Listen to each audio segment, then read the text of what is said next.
Hey guys, I'm super jacked up, super excited because I just came back from where?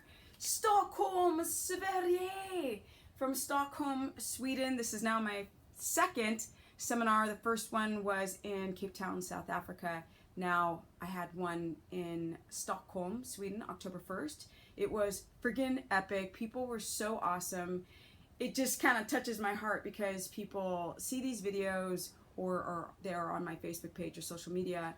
They follow me, and from across the world, because I'm from LA, they buy tickets and they come to see little old me. So it was a great event. Seats were packed, people were there, had my little presentation that I had been working on. I actually put together this seminar on my own. I'm actually also being involved in another seminar, which will be November 12th. This is coming up now, November 12th in the NYC in New York City. You guys might be asking why I actually did seminars in South Africa and in Sweden. It's because in South Africa they do a Banting diet, which is very ketogenic, low carb, high fat, and in Sweden they do a LC whole F, which means low carb, high fat as well. So I knew that I would generate interest because a lot of people already know about a low carb, high fat dietary protocol. Now, on to the subject, which is about how to test your glucose and ketones. Precision Extra, Glucometer, very notable. It's by Abbott. The parent company is called Abbott. They make Freestyle for people in Asia, Middle East, Europe, Canada. So Freestyle is the main brand. In the States, we also have Rely On, which is about $14. This one's about, I think, 20 something bucks. The Rely On is also a generic brand under Abbott Glucometers. What you want to do is test your blood sugar and your ketones. So you want a dual glucometer. So as you guys can see, this is a Precision Extra. Obviously you use the pen, you prick your finger. I'm not going to do it on camera right now. I've already got a video doing that. But I just want to kind of reiterate, we want blood glucometers and not urine strips. Urine strips do not work because they are showing values of ketones leaving the body. Why do we want ketones leaving the body, guys? We want the body uptaking those ketones. So, with that said, yes, let's talk about how to measure. So you measure your blood sugar by pricking your finger with a needle. It doesn't hurt, guys. It's the fear of it's more psychological than the actual experience of it. Push this little button here, boop, and it goes, you go into the sides of your fingers. You should obviously wipe your fingers because you're going to prick them quite often, especially in the beginning. So, for newbies, you want to test every day for the first 4 to 6 weeks. For people who are not newbies, but newbies to the old what? Glucometer, you also want to test every day for 4 to 6 weeks. Even though you've done keto for 6 months, you still want to test every day in the very beginning to track your blood values. Now, with glucose, you can get up to 100 strips in these are testing strips. What your blood, the blood on the strip that goes into the machine and it gives you the number. Ketones come 10 in a box. Everybody's like, where can I get them cheaper? 10 in a box at like 48 bucks sucks, right? It's like $3 a strip. Whereas you got 100 in a box for glucose. So people have no problem testing their blood sugar all day long. Now with ketones, in theory, you could test every morning, but because it's so expensive, I suggest for people to test in the very beginning, once a week. There are 10, so it'll last about 2.5 months, which is fine, even if you have to pay the $48, or you can find it as low as 26 now in Australia. They are the cheapest, but then you've got to ship from Australia, which takes forever, and they're, you know, they're blood glucometer strips, and like customs is all funky about that. Canada also sells them. Now that I'm going to say this will plug up that website even more, but it's universal.com. No, universaldrugstore.com sells cheaper glucometers for more about $2 a strip, but still, $2 and something cents a strip, but still, they're expensive. But if you just measure yourself either once a week or twice a month, and if you're really broke, once a week, once a month, you've got to know at least where your ketones sit. You can measure your glucose all day long, and people are like, well, if you measure your, oh, it's so dark. What is going on? I guess the time's changing, right? People measure their, because because stuff's still, whatever, still got the business, right? Even though I've been traveling, I'm eating a ton of fat. All right, here we go. Even though, let's say you've been doing this for a while, we really don't know how your blood sugar jumps around.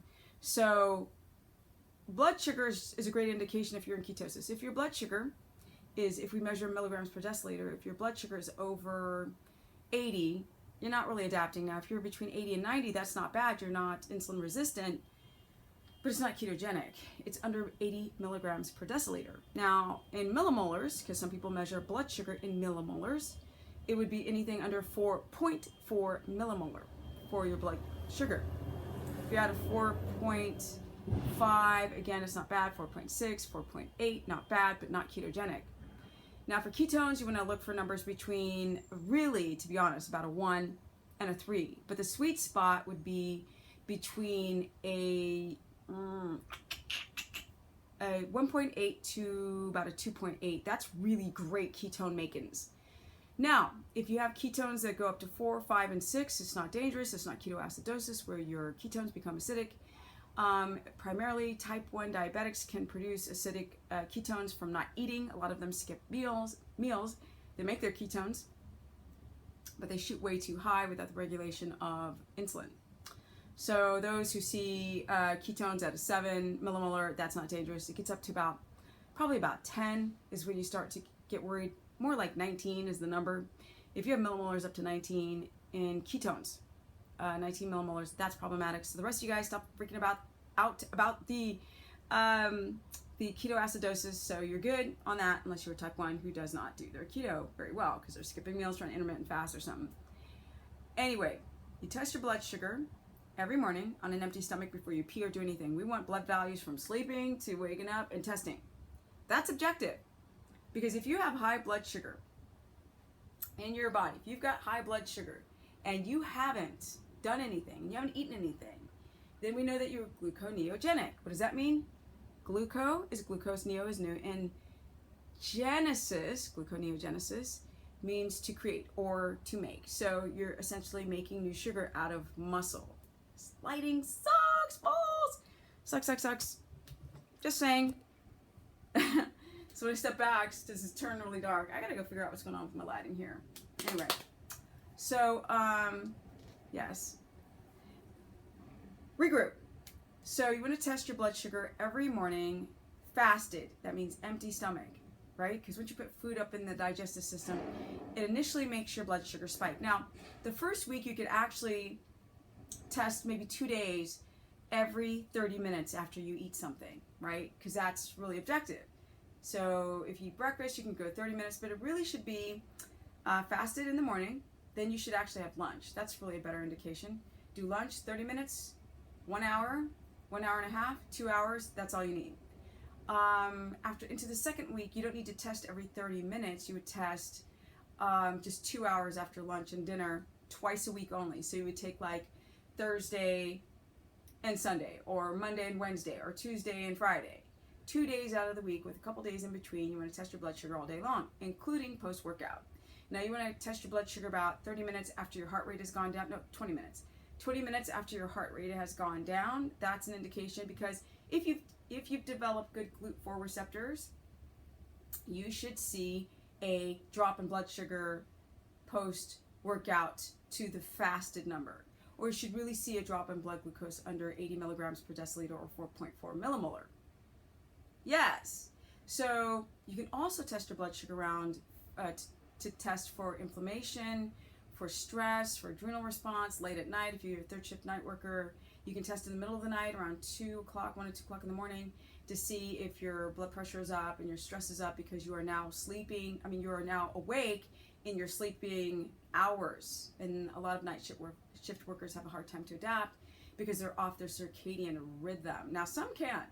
Some people just have really strong DNA and strong epigenetics that they destroy. But for the time being, and they can produce ketones even though they are third shift night workers. But that's, I think like 5% out of everyone that I've tested who are night shift workers, and I'm up to 3,000 people deep in consultations. People asking me if I do consultations. I'm like, do I not mention that enough? Yes.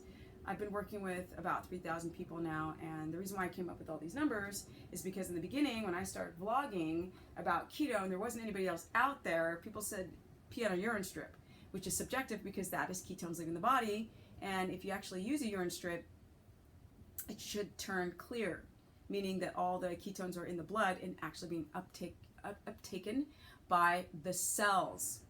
So I start saying test not only for your ketones, but also test your glucose, because if glucose is too high, then ketones do not become available, which is why I do not like the BHB salts, beta hydroxybutyrate salts. That's the reason why I don't like Keto OS or any of these garbage countries. I'm going so fast, I'm trying to get out the door so I can get to the gym and coach more people. So yes, these BHB companies are garbage, and it's a waste of money, and it's really embarrassing. And you're never gonna Keto Adapt unless you work hard for it. There's no pill that's gonna get there. And even people with all their medications and their ashwagandhas and their armor and their Synthroid and their this and their that and blah blah blah blah.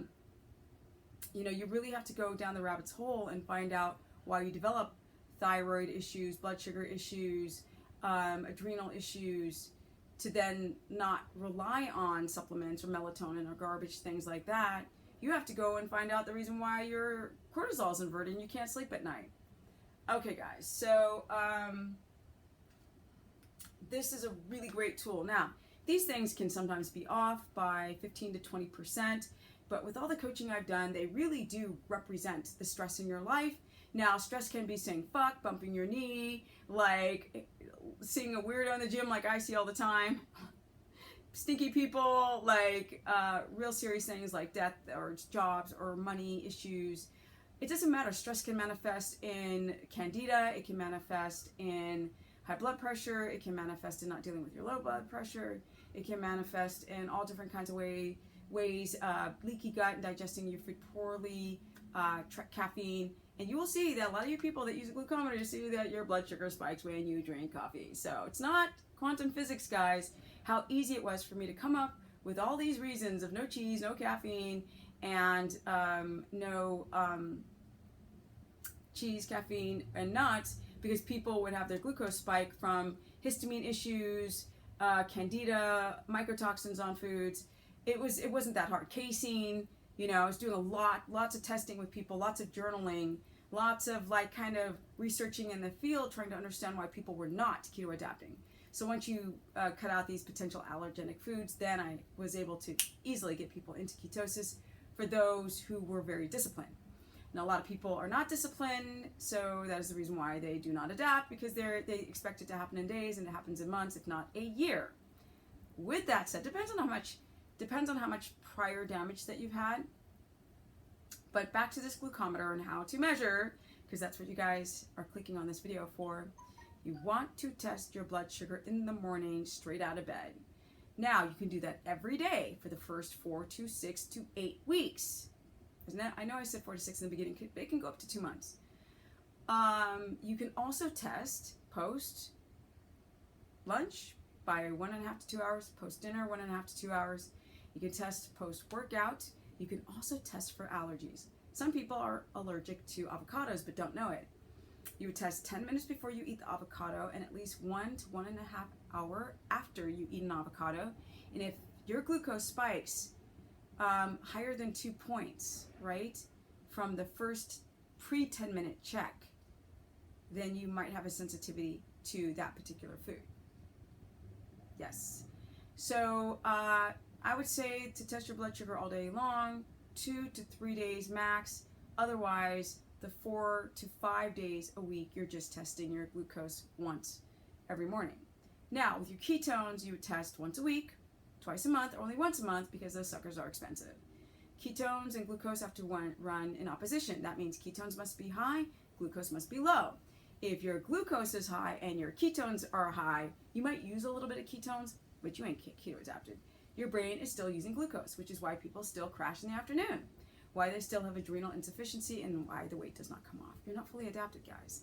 So we want ketones. What would be great is like a 2.0, and glucose at like a 76. That's music to my ears. They must be in opposition. If you have glucose low and ketones low, you're hypoglycemic. So I have to test a lot of journaling, a lot of questions to see if people are actually hypoglycemic. Just because your glucose is 60 does not mean you're in ketosis, because if your glucose is 60 and your ketones are 0.5, you are SOL, FLM. Yes, you need to fix that stuff